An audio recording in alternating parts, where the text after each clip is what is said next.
Need the noise, I don't need the race. God gave me vision, I'm keeping my pace. No comparisons, no chasing fame. I'm walking steady, yeah, I'm in my lane. In my lane, I'm aligned, I'm free. No traffic when you walk in destiny. Grace and purpose, peace remains. I'm living bold in Amber's lane. Guys, welcome back to the Amber's Lane. It's your host, Amber Lane, and I have an amazing guest. Walk your today. purpose. Welcome to an Amber's Lane. Hello. Thank you. Keyon Clinton is in the building. Mr. 1% Better, huh? Thank you. It's good to see you. Thank you for having me. I really appreciate it. Oh, absolutely. Thank you for being a part of season 2. Season 2 has been about transitions, and you being someone that started off as an engineer, completely like rebranding, completely transitioning to now this I want to say serial entrepreneur, because 1% Better is literally not only just the fitness. Yeah. It is not only just the seniors. Yeah. It is not only just the suits and mentoring students. It is way bigger than that. Yeah. So it meant a lot for me to have you on the show, because I want the audience to see what that looks like in real time, and how do we transition properly. It's a good topic. Let's get into it. You feel me?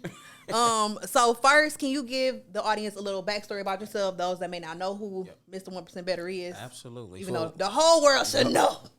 Listen, I'm born and raised from the east side of Detroit, okay? 48205. Red Zone, as I always like people to know, because that is one of the top 10 worst listed neighborhoods to live in the world. And that's where I'm from. Started selling drugs at 9, unfortunately. And, single parent mama for boys, graduated Osborne, went to Michigan State University. That's where I got my degree. 7 long years, okay? 7 long years. Do y'all hear me? I went to 13 graduations before I crossed that stage. And then after obtaining my degree, 3 years later, I retired. And everybody in my family looked at me crazy, because why would you spend 7 years getting a degree to retire in 3 years afterwards? But I always knew God had something deeper for me and something bigger, because at 9 years old, when I started selling drugs, he told me, I'm going to speak his name across this world and lead nations. I said, there's no way. This little kid from the east side, a little dirty kid, by the way. Okay. Oh, Jesus. I'm going to speak your name and lead nations, not me.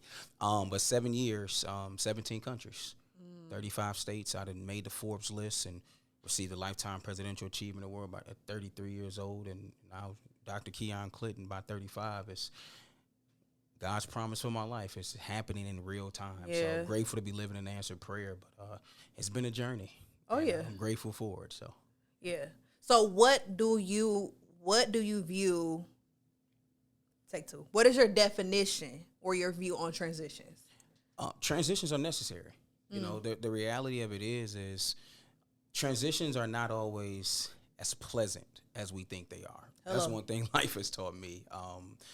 Some of my transitions were difficult because for me, I was transitioning into new, and the fear of the unknown, right? Is one side of looking at it, but 2, not having a blueprint on how do I transition. This step feels weird. That's a part of the process. New, being exposed, so transitioning is necessary, and it's a part of the process. And if you don't transition, that's how you stay stuck in the same cycles over and over again. Can you say that last part again? Listen, if you don't transition, you're going to find yourself staying in those same cycles over and over again. And nobody want to be a hamster running on the same wheel over and over. You cooking early, sir. Let's get to it. You cooking early. But that's key, because that's something that I've been talking about in this transition, in this liminal phase, where it's just one thing that I have taken from you, I remember on the calls in the morning, you talked about a seed. Yeah. And how a seed goes into the ground, in the dirt, in the dark, and it just produces. There we go. We are literally the only creature that God creates that when God puts us as a seed in the ground, in the dark, we are like, sir, why here? Yep, that's How long? Yeah. I remember Pastor Colvin was talking about ETA. We were like, okay, I need to know how long it's going to take me to get there. Can you at least give me an estimated time arrival? 8:01? Okay, cool, because I know exactly how long it's going to take. Yeah. But God is like, no, stay in this transition. You don't know how long you in this dark space for. All you know is that you are going into the next phase or to wherever he's called you to, but you have no idea what that in-between ground is. That's good. And that's where I think a lot of us get irritated, we get frustrated, we abort our mission, we pull a Moses and smote the rock when God told us to, you know what I'm saying? Like we get into those phases where we just like, okay, God, I'm done. And whole time we have no idea what's on the other side of that transition. So speaking from the entrepreneurial side, what does that look like? What steps did you have to take? What was your mindset? Like, because we don't, and one thing about this season that I've said is I want it to be honest conversation. I don't like when we kind of sugarcoat stuff or we see people like, well, how did it happen? And you're like, oh yeah, well, I just got a degree. Okay, that's great, but process. Give me what should I be thinking about? What are some questions I need to be asking myself? So practically, like, what did that look like for you? Transitioning from being an engineer, full-time job, to now you wake up when you want to. Or you wake up on your own time. I know I got to get up at 9 o'clock, and you still having a full schedule, but it's your schedule. I'll give you three things that I believe will help, especially entrepreneurs, for those who want to take that leap of faith, for those who are in that transition period, or for those who are just looking for more answers. The very first thing is, like, and if we're being completely transparent, the best system you'll ever have in your life is your belief system. At the end of the day, you have to understand how powerful your belief system is. And if we can be honest, most people's belief system are not as strong as they want it to be. Man, we're praying a lot. We're speaking in tongues. We're going to God. But the Bible tells us faith without works is dead. So with all that praying without preparation is saying, God, I only trust that you can do. I don't trust that you gave me the ability to do. Oh, Jesus. And that's been it, where it's like, hey, I can tell by your behavior how much you actually believe in what you're doing. So when I hear people talk about what they're doing and what they want to do, and then I look at where's the fruit. You can't tell me you're a great gardener if every time I come across your garden, there's no fruit there. So that's the first thing. You got to have a belief system like never before. The second thing is don't confuse your win, W-H-E-N, with your win, W-I-N. Because the Bible say in due time, not you time. And if we don't get this clear now, as an entrepreneur, we want things to happen quick. We think everything is supposed to take place in the first year. I live by this saying, most people overestimate 1 year, but we underestimate 5 years. And if you look at the numbers, 80% of all new businesses fail in 5 years. First part, yep. So if we are waiting or we're confusing the when, how long is it going to take to where we start feeling like, I'm a failure. Maybe I'm not doing this right, or I'm looking at other people. Then you will start asking God, like, are you sure this is the vision you gave me? Man. Or we will alter the vision God gave us to get something so temporary. And then it'll fill certain voids. And then the last thing, like, learn how to adjust. I used to be a perfectionist. I wanted everything to be just right people, the right time, the right moment, only to realize that never happened in my life. I'm 35 years old. I've learned to adjust very well. Things don't go right all the time. We make mistakes. I can't tell you how many great events we've had, and y'all never know on the back end. Everything was in flames. Everybody in the back running wild. I'm yelling, everybody yelling. But when it's time to get on that stage, learn how to adjust. If you are serious about becoming an entrepreneur and a business owner, you have to adjust better than anything else, because nothing is promised, nothing is guaranteed. Even if you got the perfect plan, somebody or something is going to go wrong. And if you learn how to adjust well, you'll be okay throughout this journey. Yeah. Oh, that's good. Because I think we see people like you, like Mia Ray, like Vanessa, like different people. Like you see them one day, and the next day it's like, how they making $100 million? But we don't see the in between because social media, and this is something that also is like it's a blessing and a curse. But people only post what they want you to see. And if you are not really seriously following that person, like I remember when me, it was push shopping carts. I remember buying my first bag straight out of high school. I remember the days, but I'm a diehard Mia Ray fan compared to somebody else that may not. They like, oh, well, how does she become an overnight success when it's the 1% better family that we like, oh, we watching. For sure. Sure. You know what I'm saying? We watching this every single day. We on the prayer calls. We doing all the different things. We're seeing the growth in comparison to somebody that's like, well, how did Keyon and the last episode, me and Delon talked about jealousy. And so we get so jealous, we get so envious. Well, how did Keyon get this and how did Keyon get that? Not knowing you've been working for this. On. Listen. You may not be posting your sleepless nights. You may not be posting the fact that you are doing things for free, or you know what I'm saying, you hand delivering things or all the different things. We may not be seeing that, but the fruit and the work and the labor has been there. Yeah. So what is your encouragement to somebody that's like, okay, I keep seeing all these pop-ups. Whole time they're not really popping up, but from a different perspective, attacking that you know, that frustration. You know, the reality of it is that everybody got a prepared table. Everybody got a prepared table, and if you so busy watching somebody else plate, you would miss out on your whole table.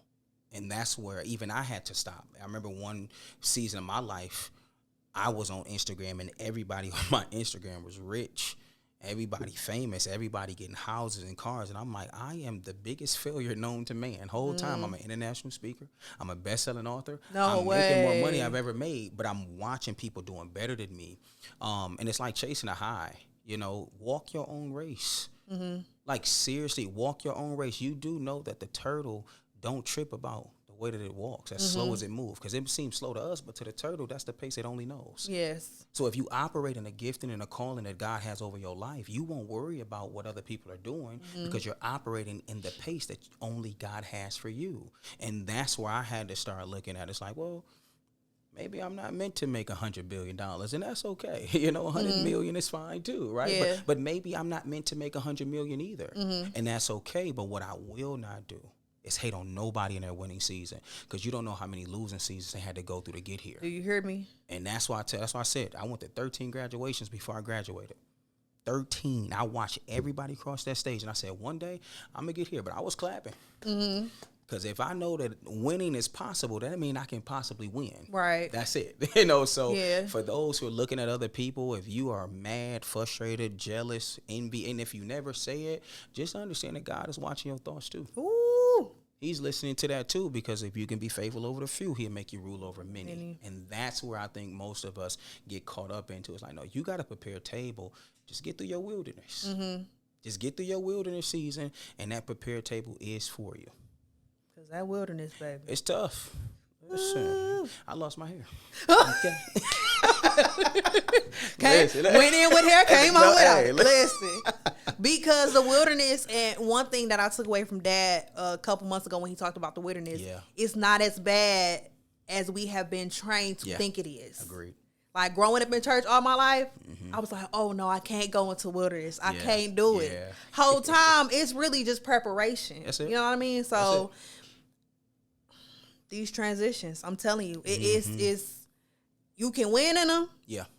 And then you can also, if you're not prepared, unfortunately, you can lose in them. Because like I said, I think about Moses. We had that promise at the end. You're going to go to the promised land. He didn't even make it into the promised land because of disobedience. Off the one. Yeah. All your people, all your family, everybody went but you.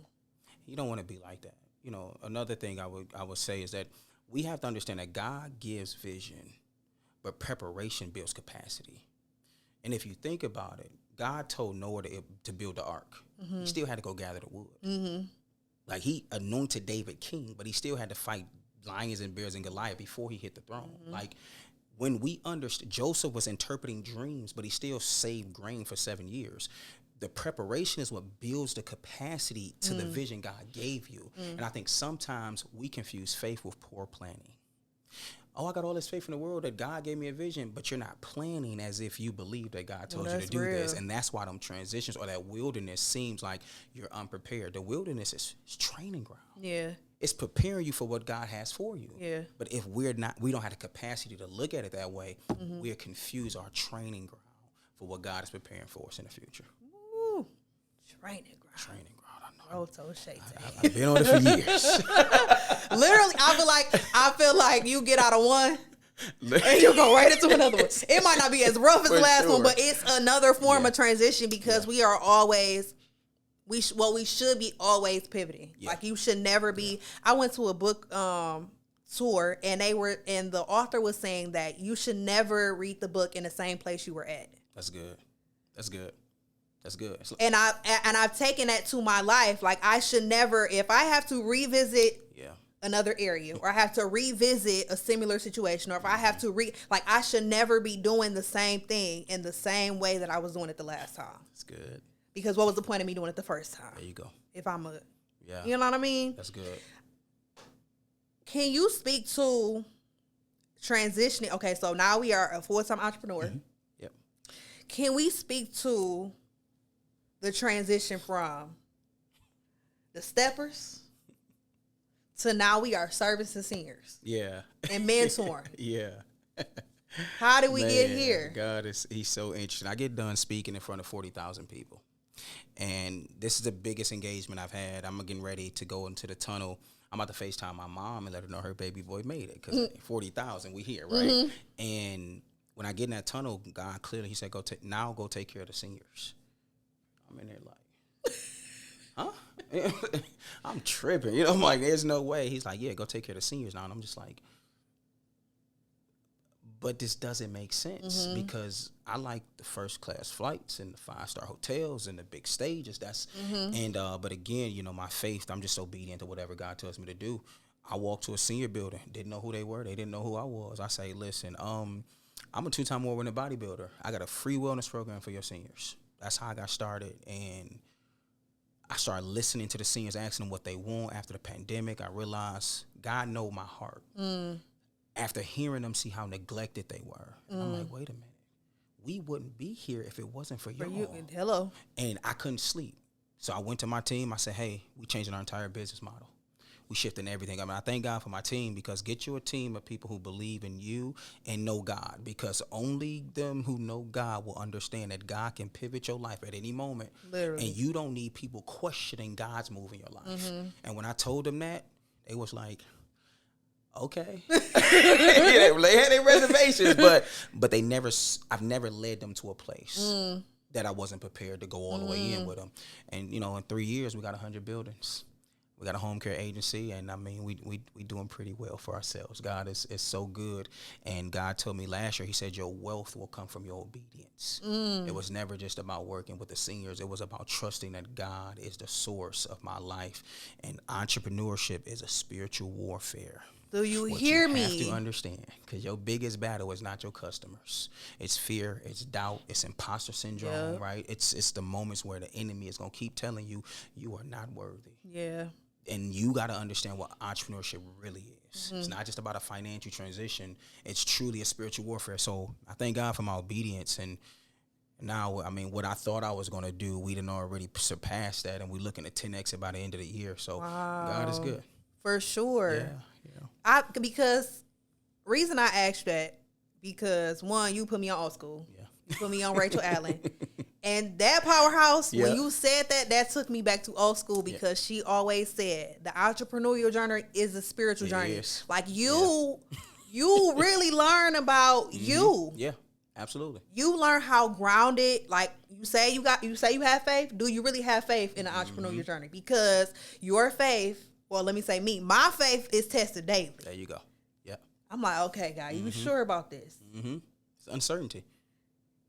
It's uncertainty. No instruction booklet. Like, I'm the first one that has, I don't have anybody send me down. Like, okay, Amber, this is how you start a business. Get your LLC and do it.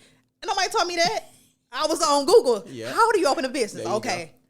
LLC. Okay, how do I start taking money? Yeah. Oh, you got to get EIN. Like, nobody in my family has done that. So being the first one through the wall, they say, is always the toughest, because you literally are becoming the blueprint for so many other people. There it is. But the pivoting was key, because I remember starting off as a cosmetics business. Yeah. I was okay selling my little lip gloss. There we go. And God said, okay, let's do the what you want me to do, huh? I was fine over here in this corner selling my clothes and my lip gloss. See, I was doing my thing. I was enjoying the fruits of them labors. And God was like, okay, you're not going to do it? I'm going to just go ahead and start snatching. Baby been closed for about 5 years. Just hard-headed. I don't want to do it.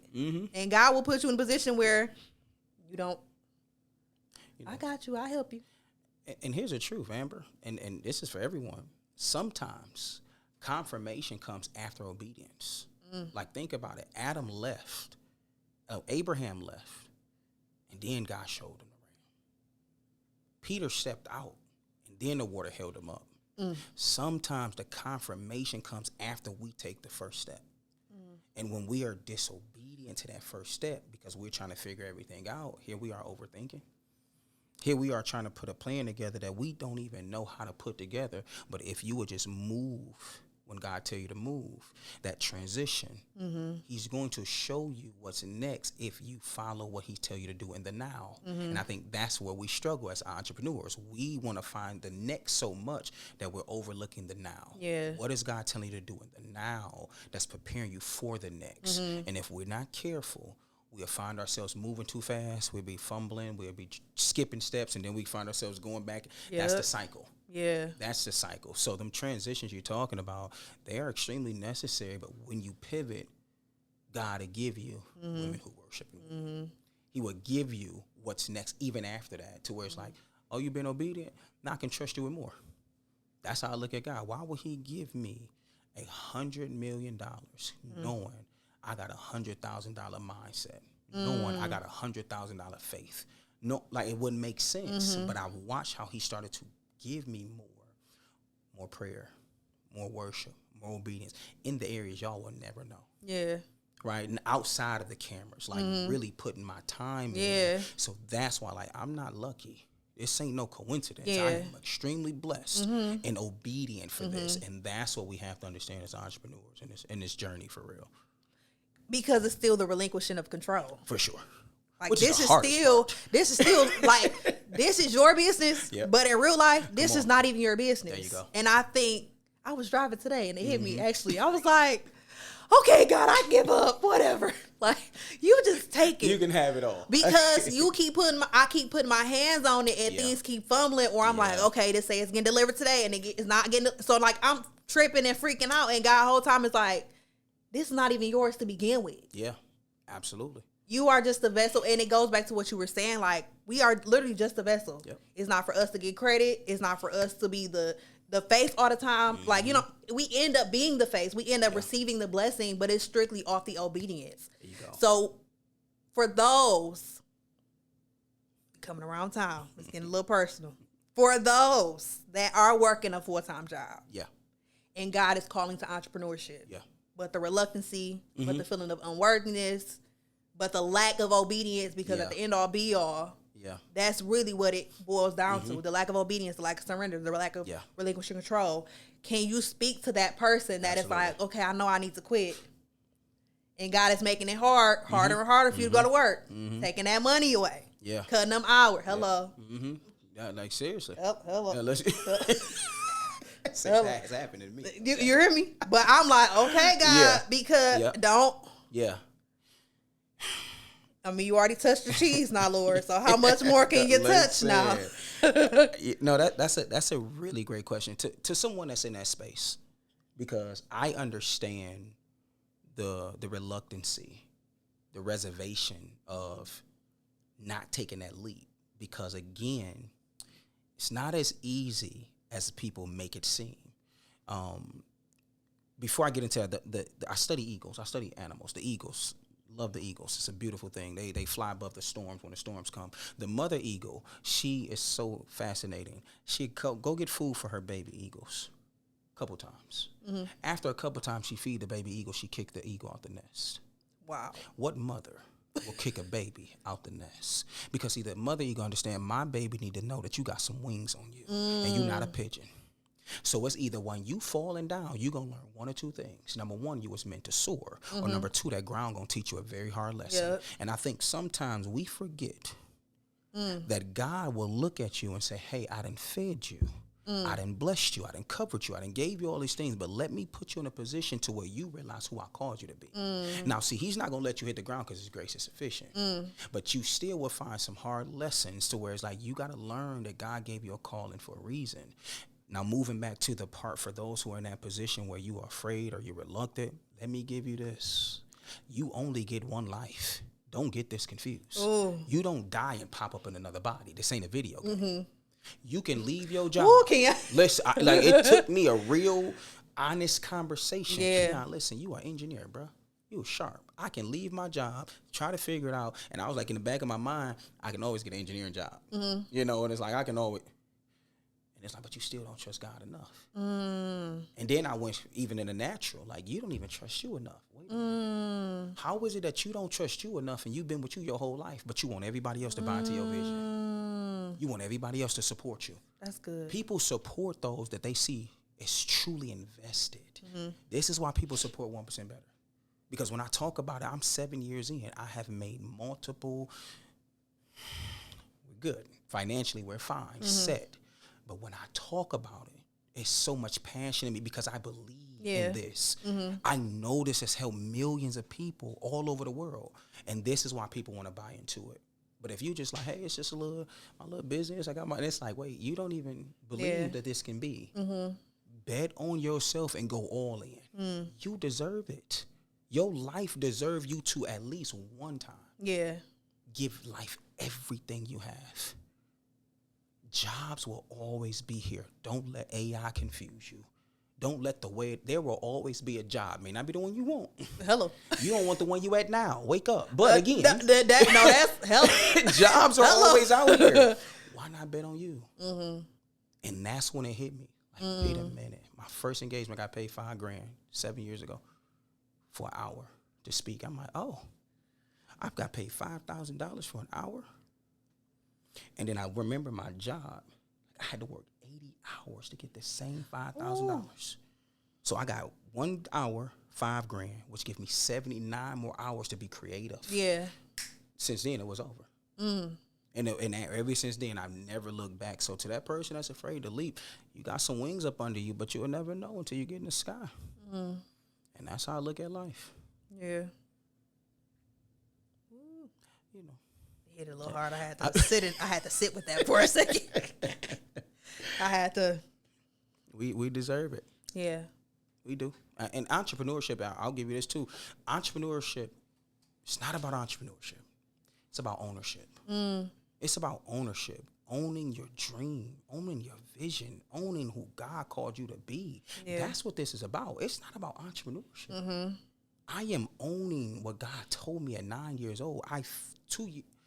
A year ago, 1 year ago, I literally said, God, I now believe that I'm fit for the call.